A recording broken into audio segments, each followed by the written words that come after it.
Christian Jacob et des membres du groupe Les Républicains une motion de rejet préalable déposée en application de l'article 91 alinéa 5 de notre règlement.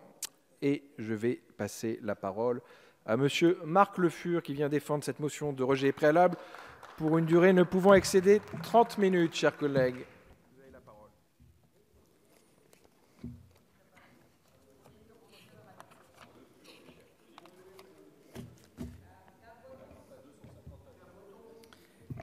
Monsieur le Président, Monsieur le Ministre, Monsieur le Président de la Commission, Monsieur le rapporteur général, mes chers collègues. Ce projet de loi de finances rectificative nous permet d'aller au fond des choses sur la question du prélèvement à la source, n'escamontons pas ce débat. Il s'agit là d'une réforme considérable qu'on aurait bien tort d'imaginer comme limitée au seul recouvrement de l'impôt. C'est la logique même de notre système fiscal qui en est bouleversée. Avec l'examen de ce projet de loi de finances rectificative, nous avons la seule véritable occasion d'évoquer concrètement, dans l'hémicycle, les conséquences de ce passage au prélèvement à la source. Je vous rappelle que le changement de mode de perception de l'impôt a été voté à la fin de la précédente législature par une majorité et un gouvernement finissant, pour ne pas dire agonisant. Nous avions brièvement retrouvé ce prélèvement à la source à l'occasion du débat sur les ordonnances. Curieusement, ça avait été associé aux ordonnances parce que, Monsieur le Ministre, vous ne vouliez absolument pas à l'époque faire de loi de finances rectificative. Enfin, nous avons l'occasion d'aborder ce sujet. C'est peut-être la dernière fois dans ce mandat, alors que concrètement, c'est une réforme essentielle, conséquente, redoutable pour nos compatriotes. Donc nous y sommes. Nous allons le faire à l'occasion de l'article 9 de cette loi de finances rectificative. Un peu d'histoire. La gauche voulait faire une grande réforme fiscale qui devait profondément bouleverser les fondements mêmes de l'impôt sur le revenu. L'idée en particulier était de rapprocher l'impôt sur le revenu et la CSG. Rappelons-nous les noms des initiateurs de cette réforme, messieurs Ayrault, Muet, Piketty, qui s'étaient fait les apôtres de cette réforme. Réforme sournoisement entamée avec la réduction des effets du quotient familial. Mais lors des échecs électoraux de 2014, la gauche a dû réduire ses prétentions et abandonner ce projet global. Une forme de compromis à ce moment-là a été adoptée au sein du PS. À défaut d'une réforme plus globale de l'impôt sur le revenu, on réformera les modalités du recouvrement de l'impôt avec l'instauration du prélèvement à la source. Mais en réalité, les auteurs de la réforme avaient bien à l'esprit une réforme plus large, avec la volonté de casser le système familial que nous connaissons, avec pour perspective l'individualisation de l'impôt et bien toujours là le rapprochement entre l'impôt sur le revenu et la CSG. En France, l'impôt est jusqu'à présent familialisé. Il repose sur le foyer fiscal, sur les revenus perçus par ce foyer fiscal, mais aussi sur les charges qu'il doit supporter. C'est la capacité contributive qui est au cœur de notre Constitution, de l'article 13 de la Déclaration des droits de l'homme et du citoyen, qui parle de faculté contributive. La retenue à la source constitue le cheval de Troie de la fin de la familialisation de l'impôt sur le revenu et de la fusion de l'IR et de la CSG, en dépit de ce que bon nombre de personnes ont pu affirmer. La logique voulue par le précédent gouvernement était que l'année 2017 soit une année de transition et que le prélèvement à la source devait intervenir au 1er janvier 2018.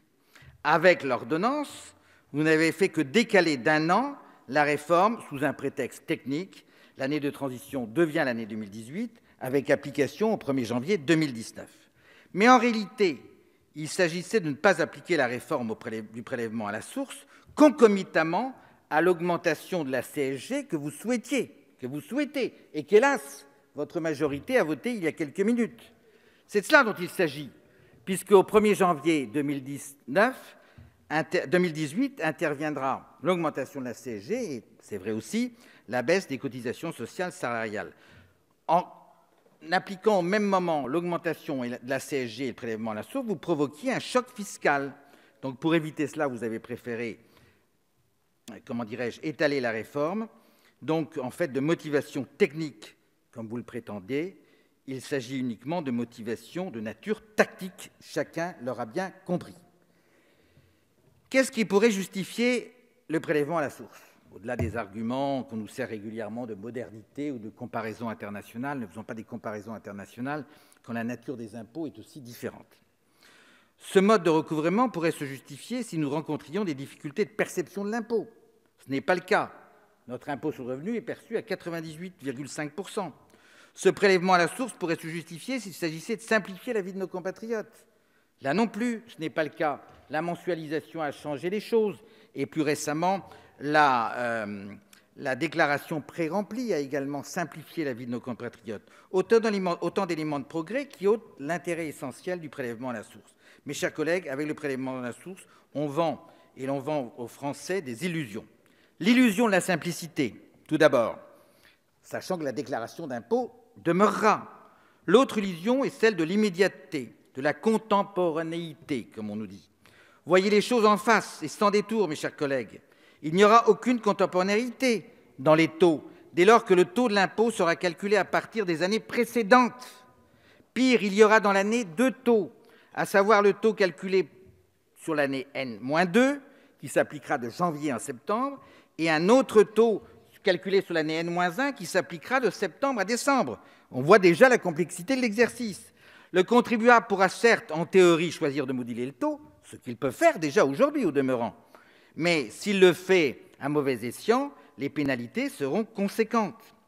Il n'y a pas davantage d'immédiateté pour le crédit d'impôt et les déductions d'impôt qui donneront lieu à un remboursement l'année suivante. Il y a donc désormais dans l'impôt 2 temps différents, le temps du paiement et le temps de l'éventuel remboursement des crédits et déductions d'impôt. Aujourd'hui, les contribuables acquittent en année N un impôt sur les revenus de l'année N-1. On tient compte pour ce calcul des revenus de l'année N-1, mais aussi des réductions d'assiette, des déductions d'impôt, des crédits d'impôt. Tout cela se calcule sur cette même année N-1. Désormais, ce ne sera plus le cas. On paiera tout de suite sur les revenus salariaux perçus, et ce n'est que l'année suivante, au vu de la déclaration d'impôt, que l'on pourra bénéficier d'éventuelles réductions d'impôt ou crédits d'impôt. Quand on paye tout de suite et que l'on s'en fait rembourser éventuellement après une année, cela veut dire que le coût en trésorerie sera lourd pour le contribuable, sera lourd pour nos concitoyens. Les contribuables feront la trésorerie de l'État. Un exemple très concret, je prends le cas d'un contribuable qui décide de passer aux frais réels. Il y a des millions de nos compatriotes qui sont dans ce cas. Jusqu'à présent, lors de l'année N, il déclare les revenus de l'année N, lors de l'année N+1, pardonnez-moi, il déclare les revenus de l'année N et déduit les frais kilométriques de l'année N. C'est très clair, c'est très simple, et cela intervient au même moment. Ça veut dire que bien souvent, l'impôt qu'il doit payer, 3 000 à 4 000 euros, 2 000 à 3 000 à 4 000 euros, il est réduit, ou parfois même il disparaît du fait de l'application de ces frais réels. Eh bien, ce ne sera plus le cas désormais. Il devra payer complètement l'impôt et n'obtenir le remboursement que l'année suivante. Vous imaginez les difficultés en trésorerie que ça va représenter pour bon nombre de nos contribuables. Concrètement, mes chers collègues, qu'est-ce qui va se passer au 1er janvier 2019 ? Il va se passer beaucoup de choses. Plus de choses que ne supposent nos compatriotes. En premier lieu, nos compatriotes vont s'apercevoir, fin janvier 2019, toutes choses égales par ailleurs, qu'ils gagnent moins qu'à la fin décembre 2018 et que le montant en bas à droite de leur feuille de paye, c'est ça qui les intéresse, va être réduit. D'un mois sur l'autre, eh bien, la feuille de paye va être réduite. Il y aura donc des surprises, des déconvenues, des interrogations, et cela, mes chers collègues, ne nous le nions pas, peut provoquer une baisse de consommation. Vous allez me dire, dès janvier, dès le printemps 2019, vous allez me dire qu'en contrepartie, ils ne seront plus mensualisés et que, à certains égards, à terme, ça revient au même. Mais à terme uniquement. Dans les premiers mois, ils ne vont pas se rendre compte de cela et ça va provoquer de vraies difficultés. La consommation du début de l'année 2019 risque d'être impactée du fait de cette nouveauté.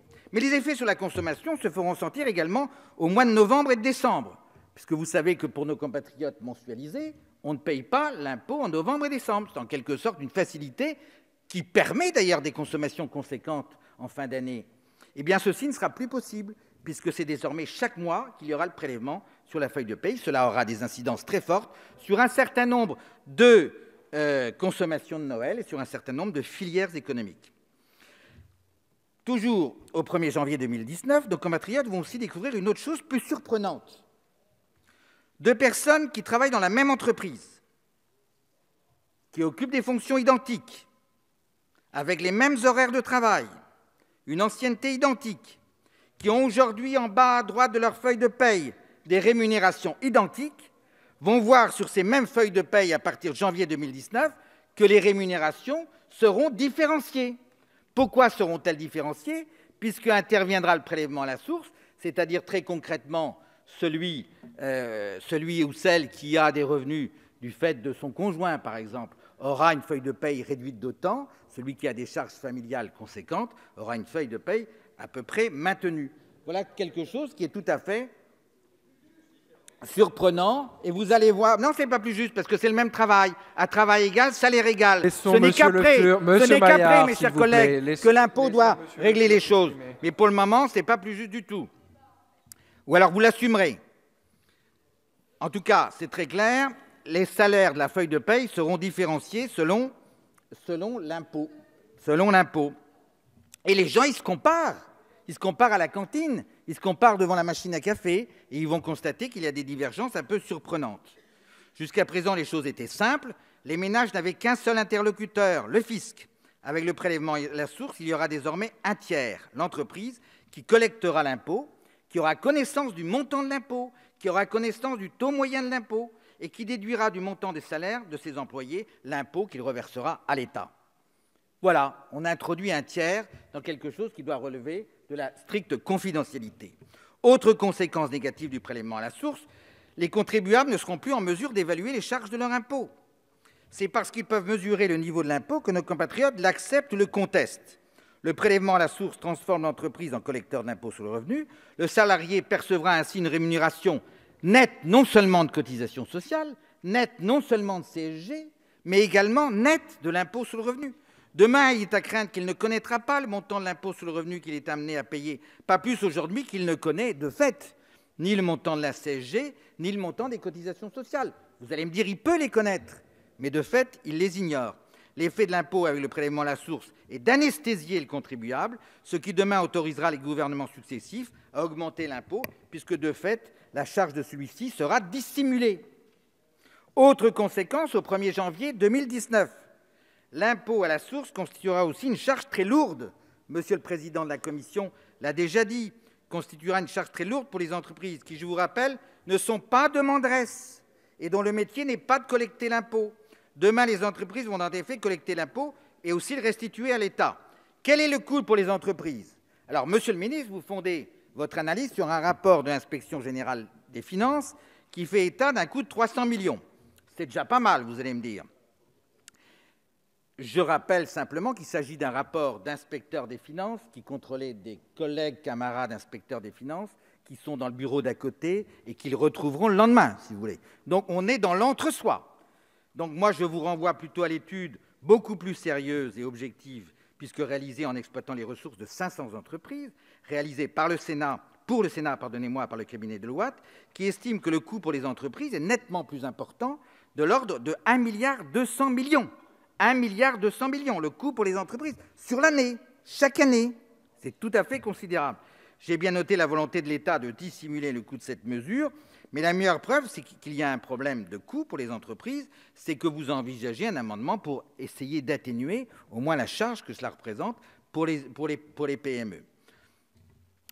Pour les entreprises, le prélèvement à la source n'est pas simplement un coût, il est aussi un risque, une responsabilité juridique.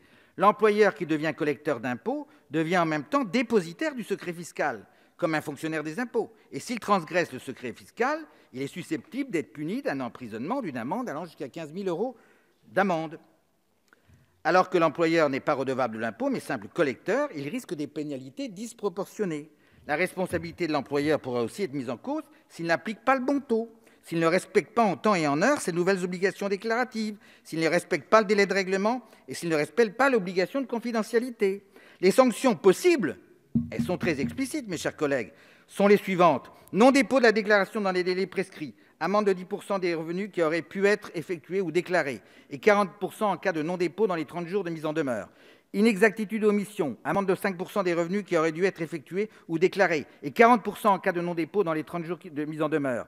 Retard de paiement, majoration de 5%, toujours pour les entreprises, des retenues non versées dans les délais et application des intérêts de retard. vous voyez tout le risque que ça représente pour nos entreprises. Et le risque, il est encore plus conséquent pour les entreprises qui embauchent des CDD ou des saisonniers, parce qu'à chaque fois, il faudra faire le même exercice. Et chaque fois, ce sera compliqué.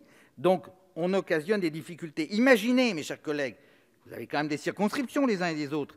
Imaginez le boulanger, le garagiste, la PME de vos circonscriptions. Il n'a rien demandé, l'agriculteur qui salarie les ouvriers agricoles. Il n'a rien demandé. Il va demain assumer un coût et un risque. La majorité précédente parlait de choc de simplification. Vous, mes chers collègues, vous parlez du droit à l'erreur. Ben, vous commencez bien. Vous commencez effectivement très bien, puisque vous allez d'abord compliquer la vie de nos compatriotes, de nos entreprises, de nos chefs d'entreprise.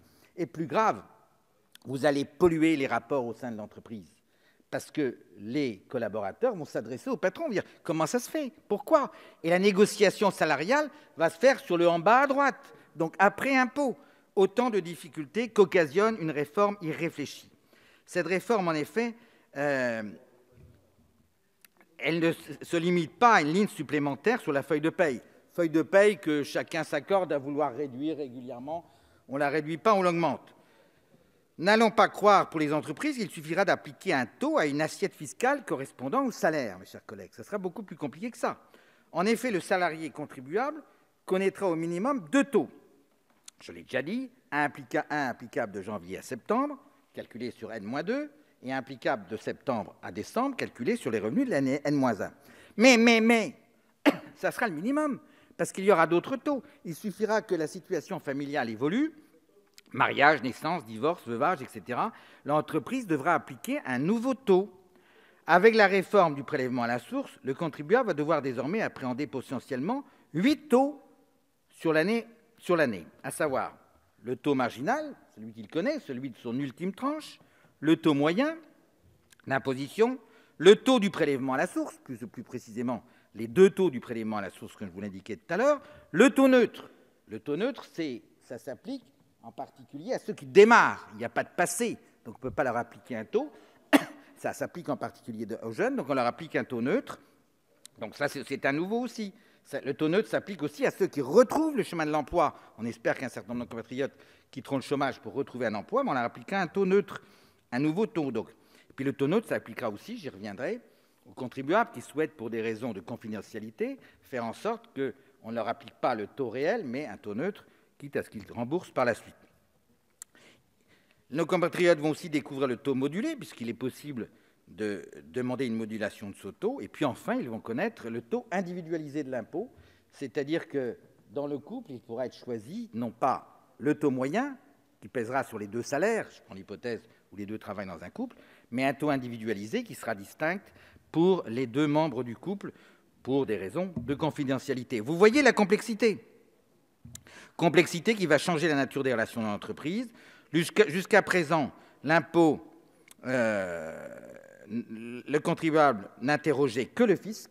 Demain, il interrogera son entreprise, son DRH. Cette réforme est aussi source d'inégalité, d'injustice. Inégalité entre salariés et non-salariés, puisque les non-salariés, eux, restent sur l'année passée. Donc, ils n'ont pas les difficultés du prélèvement à la source. Ils ont certes un acompte, mais ce n'est pas la même chose. Inégalité aussi en termes, pour nos compatriotes, les plus aisés. Aujourd'hui, vous le savez bien dans vos circonscriptions, quand quelqu'un a des difficultés à payer l'impôt sur le revenu, il peut obtenir des étalements, voire, c'est plus rare certes, mais ça existe, des abattements. Eh bien, ceci ne sera plus possible puisqu'il y aura systématisation par le prélèvement à la source. Donc, autant d'attitudes en quelque sorte, pas compassionnelles, mais d'attitudes réalistes à l'égard des compatriotes qui ne seront plus possibles demain. De plus, cette réforme prend très mal en compte un certain nombre de salaires très spécifiques. Je parle en particulier des emplois à domicile, puisque là, l'employeur, c'est tout un chacun. C'est tout un chacun. Comment on va faire? Alors, vous imaginez une usine à gaz, etc. On verra ça lors des amendements. Je pense également aux assistantes maternelles, qui sont salariées des familles qui les emploient, mais salariées de plusieurs familles. Comment les familles vont-elles payer en quelque sorte l'impôt sur le revenu de leur assistante maternelle? C'est la vraie vie, ça. C'est la vraie vie. C'est la vraie vie. C'est comme la prime de Noël ce matin chez Bourdin. C'est la vraie vie. Il faut quand même de temps en temps en parler et voir comment ça se passe. Eh bien, rentrons dedans. Légalement, autre difficulté très sensible pour des raisons évidentes, ce sont les pensions alimentaires. Pension alimentaire se traduit par une réduction de la base imposable pour celui qui verse la pension alimentaire, par une augmentation de la base imposable pour celui qui la reçoit. Ben, qu'est-ce qui paye le prélèvement à la source? Est-ce que c'est l'ancien mari qui va payer pour le compte de sa femme? Autant de difficultés à peu près insolubles, mes chers collègues, et auxquelles vous allez devoir vous atteler, monsieur le ministre, et en multipliant vraisemblablement les usines à gages. Le changement majeur aussi, c'est que le contribuable va perdre la confidentialité à laquelle il est attaché. C'est très important. Aujourd'hui, le montant de l'impôt du salarié n'est connu que la seule administration fiscale. Ce ne sera plus le cas de demain, puisque le chef d'entreprise ou la direction des ressources humaines auront une connaissance du taux de l'impôt. Mais par le taux de l'impôt, à salaire égal, on voit bien que certains ont d'autres revenus. Revenus du conjoint, revenus fonciers, revenus immobiliers. Et tout ça, on va le découvrir, ou au moins le pressentir, voire l'imaginer. Il n'y aura certes pas une connaissance précise des revenus, mais chacun pourra voir ce qu'il en est. Aujourd'hui, ces informations, mes chers collègues, sont protégées au niveau du fisc. Allez dans un service quelconque des services fiscaux, tout cela est tracé. On sait parfaitement quels sont les fonctionnaires du fisc qui ont pu consulter à un certain moment certains dossiers. Ce ne sera plus le cas dans une DRH. Donc, vous voyez la difficulté. Ces informations seront, à bien des égards, dans le domaine public, non protégées. Et, mes chers collègues, ces informations seront à la disposition, surtout, de la RH, de la direction des personnels, des ressources humaines. Donc, le même service qui négocie les salaires. Et ça, c'est tout à fait redoutable. On entend déjà, lors des négociations salariales qui auront lieu lors de l'entretien individuel, cette petite musique, ça ne va pas si mal chez vous. L'augmentation de salaire que vous réclamez, elle est bien évidemment légitime. Mais y a-t-il urgence? On a certains de vos collègues qui connaissent d'autres difficultés chez eux. Voilà la petite musique que l'on risque d'entendre dans nos entreprises. Nos entreprises n'ont rien à voir avec cela. J'ai à l'esprit le propos qui m'a été tenu par une jeune secrétaire de direction très dynamique qui m'a dit les choses on ne peut plus clairement. Moi, j'adore mon patron, mais je ne veux pas qu'il sache quels sont mes revenus. Il n'a pas lieu de le savoir. J'ajouterai que les victimes risquent surtout d'être les femmes, surtout si leur conjoint a une rémunération confortable, et c'est elles qui peuvent souffrir de ces difficultés lors des négociations. Alors vous allez me dire que ceux qui souhaitent préserver ces informations pour choisir d'être imposés peuvent le faire au taux neutre. C'est la faculté qui est ouverte par la loi, taux neutre ou taux forfaitaire. Le salarié contribuable pourra le choisir pour anonymiser son impôt, en quelque sorte. C'est vrai. Mais vous imaginez la suspicion que le seul choix du taux neutre provoquera dans l'entreprise. Si vous retenez le taux neutre, si vous le sollicitez, c'est précisément qu'il y a un problème. Et vous imaginez aussi que ce mécanisme forfaitaire sera d'une utilisation très compliquée. Au vu de ce qui est dans le texte, en fait, le taux neutre, il n'est susceptible d'être choisi que par les célibataires, puisque pour les familles, il est autrement plus cher. Donc il occasionnerait un remboursement, certes, mais l'année suivante. Autant de difficultés sur lesquelles, mes chers collègues, je vous invite à réfléchir. Le prélèvement à la source est aussi une mesure anti-jeune. Anti-jeune, très clairement, mes chers collègues. Alors, aujourd'hui, le jeune qui commence à travailler en janvier, il ne fait sa déclaration sur l'année N qu'au printemps de l'année N+1 et il ne paye qu'en novembre de l'année N+1. Eh bien, très clairement, mes chers collègues, il devra payer tout de suite. Et en plus, il paiera sur le taux neutre, puisqu'on ne peut pas lui appliquer un taux, il n'y a pas de passé. Donc, il paiera sur un taux neutre plus élevé, vraisemblablement dans bien des cas, que celui qu'il devrait payer. Donc, une vraie difficulté pour eux. Le taux neutre s'appliquant dans les premiers mois de l'embauche. Mais il y a aussi une autre difficulté que peu d'entre nous ont vue jusqu'à présent. Il existe actuellement un dispositif qui permet à des jeunes étudiants d'avoir l'équivalent de 3 mois de SMIC d'exonérer s'ils travaillent pour eux-mêmes. Cette exonération de SMIC, par définition, l'employeur ne le saura pas, puisqu'il ne sait pas combien de mois travaille le collaborateur qu'il embauche. Donc, il ne pourra pas l'appliquer. Vous allez me dire, on va rembourser l'année suivante le jeune. Mais comment remboursera-t-on le jeune? Dans bien des cas, le jeune lycéen, le jeune étudiant qui travaille, il est au domicile fiscal de ses parents. Donc ce n'est pas lui qu'on remboursera, ce sont ses parents. Vous imaginez la difficulté dans ces familles pour isoler ce remboursement dont on ne sait pas très bien à qui il reviendra. Ça aussi, c'est la vraie vie. Hein. C'est comme la prime de Noël. C'est ça, j'ai déjà dit ça. Par ailleurs, l'année blanche, l'année de transition, est pleine d'incertitudes. L'année blanche, c'est tout de suite, c'est dans quelques semaines, c'est au 1er janvier 2018. Il faudra malgré tout, dans cette année blanche, faire une déclaration de revenus. Alors, on imposera, cette année ne sera pas imposée, de fait, mais on imposera les revenus jugés exceptionnels. C'est là qu'on aura tout un débat sur la nature exceptionnelle ou non des revenus. Avec un adjectif qui est apparu, c'est l'adjectif qu'on va découvrir les Français, c'est surérogatoire. Une prime sera jugée surérogatoire et à ce moment-là, elle donnera lieu à imposition. Mais une prime normale ne donnera pas lieu à imposition. Vous voyez les difficultés que ça va représenter pour les entreprises, pour les salariés. La retenue à la source, il n'est pas illégitime, une fois de plus, que ces revenus exceptionnels soient imposés, à la condition que ces revenus exceptionnels résultent des décisions du seul salarié. Mais s'ils résultent de décisions de son employeur, je ne vois pas très bien pourquoi ils seraient particulièrement imposés. On va être en pleine insécurité juridique durant cette année de transition.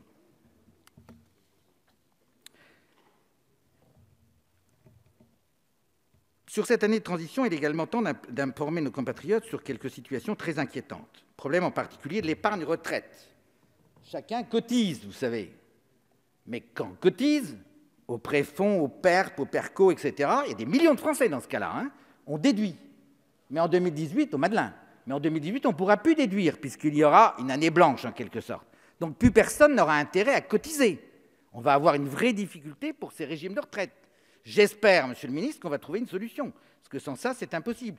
La seule solution, c'est qu'on paye au titre de l'année 2019 les avantages de 2019 et les avantages de 2018. Sans ça, on va avoir une vraie difficulté sur ces régimes. La solution qui semble être envisagée serait pire que le mal, puisqu'on pourrait déduire la moitié sur 2018 et la moitié sur le 2019. Donc c'est pire, parce que personne n'aura intérêt, ni en 2018, c'est déjà le cas, mais ni en 2019, de verser au titre de ces régimes d'épargne retraite.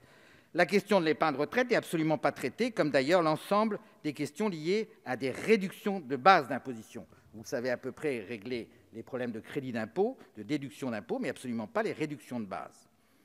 On va avoir un problème aussi gigantesque dans le domaine immobilier. Je prends un cas très concret. Un retraité de l'agriculture, il a une petite maison qu'il loue, il est propriétaire bailleur. Ça lui rapporte 5 000 €. Bon. Il envisage de faire dans l'année, il envisage de faire des travaux pour un coût de 5 000 €. Une année normale, 5 000 € de recettes, 5 000 € de travaux, il ne paye pas d'impôts. Mais il ne va pas faire les impôts en 2018, puisque de toute façon, il ne sera pas imposé sur les revenus de l'année 2018. Donc on va avoir une vraie difficulté pour les travaux immobiliers durant l'année 2018. Je vous rappelle que l'année 2018 va être très compliquée déjà dans les domaines du bâtiment, avec les mesures extrêmement funestes, on a eu l'occasion de le dire, que vous avez prises sur l'APL, sur le Pinel, sur le prêt à taux zéro, et une difficulté de plus que vous allez provoquer. La seule solution, mes chers collègues, c'est tout simplement d'appliquer en 2019 les avantages fiscaux de 2018. Je prends l'exemple du CICE, vous le faites. C'est en fait très comparable.